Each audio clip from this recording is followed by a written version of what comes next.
Hi there, I'm Thomas, and this is the first in what I hope will be an entire series of game reviews on here to complement my existing vlog series.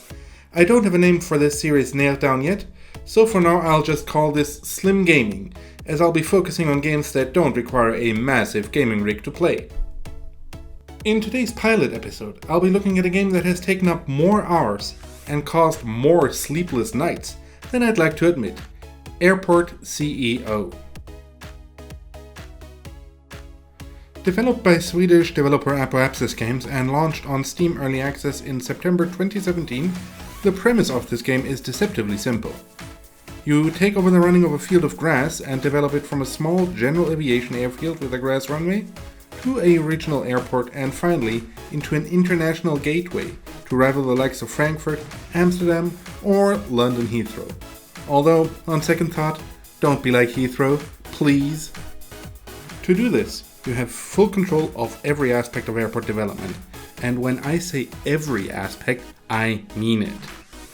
The big stuff, like the position and size of runways, aircraft stands, taxiways and terminals, is par for the course, as is signing contracts with airlines, retail and food concessions and suppliers. However, if you want to, you can decide which of your airport staff is allowed into which office, and even the color of every single chair in the entire airport, if you so desire. This can easily get overwhelming when you're dealing with a large airport with multiple concourses, each several stories high, as well as aircraft being serviced on remote parking stands far away from the actual terminal. But thankfully, the game doesn't throw all of that at you at once.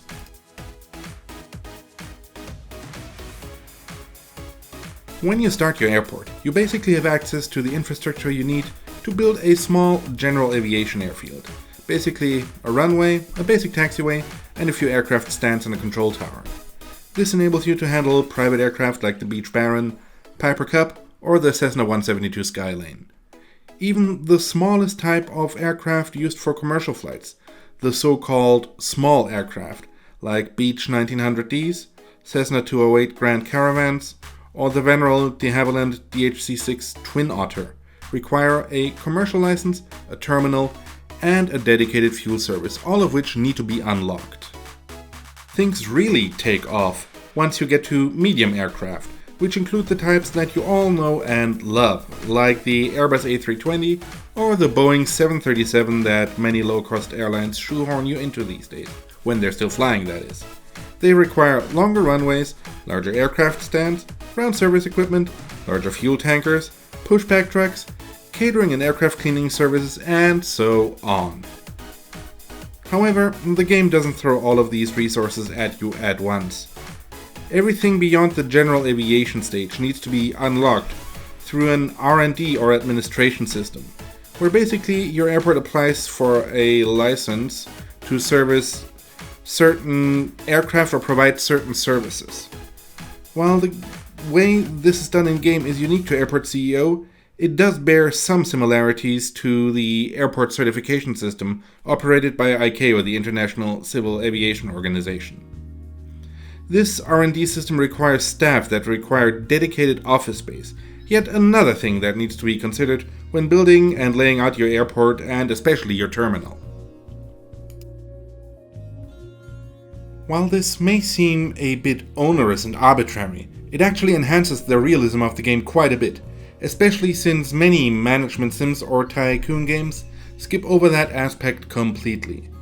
It also means that you can pace the development of your airport, and only unlock the next stage when your current setup is operating at peak efficiency, and you can afford the inevitable disruption that expanding your airport will bring.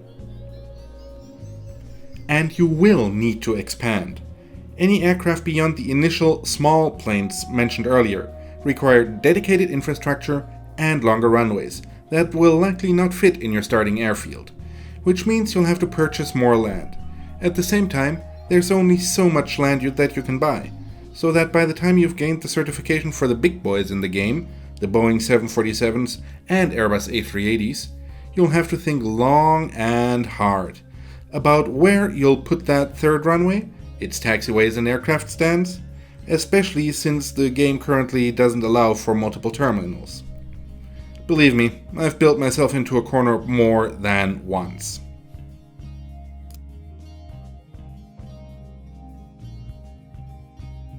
Before I go into detail here, a bit of a warning. I'm an absolute plane nut. Some people may also call me plane nuts, but that's a different story. Anyway, there's a reason why most of my trip reports over on my blog, which is linked in the video description, contain the registry of the aircraft I flew on, its serial number, age, and service history. So a lot of the downsides that I'll be listing here are shaped by my interest and admittedly enthusiast level knowledge of aviation. The game is still an early access title, and it shows. While most of the gameplay is already pleasingly smooth and engaging, there are definitely still some rough edges visible. The biggest issue for me is scale. Airport CEO strives for a pretty realistic look and feel to airport operation. And for the most part, they actually nail it as far as possible with a top-down view. That being said, the scale of the game is way off. Everyone who's ever driven past a commercial airport, even a small one, will know that they're massive, with runways that are easily 2 or 3 kilometers long. Unfortunately, the runways in Airport CEO are simply too short, which for me personally is quite an immersion breaker. This scale disconnect also extends to aircraft, ground vehicles, as well as passengers and ground crew.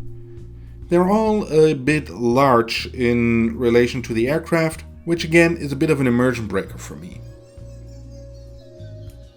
Finally, there's the issue of notification spam. The game provides you with all sorts of notifications, some of which are important, like when runway condition has deteriorated to a point where the airport simply cannot operate safely, while others are more FYI stuff, like an aircraft being forced to go around. However, every now and then, the game floods the player with a ton of notifications about aircraft not being able to land, and keeps flooding them with these notifications until the cause, usually a previous flight occupying the designated aircraft stand, has been resolved. Since these types of delays will eventually happen even with the most efficient layout, the only way to avoid these floods is to turn notifications off entirely.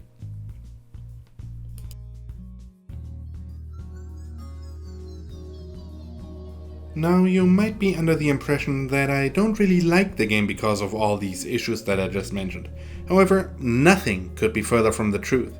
Despite its very clear rough edges and early access status, Airport CEO is already a very playable and, more importantly, enjoyable game. What's more, developer Apo Access games are pushing out major new feature updates regularly.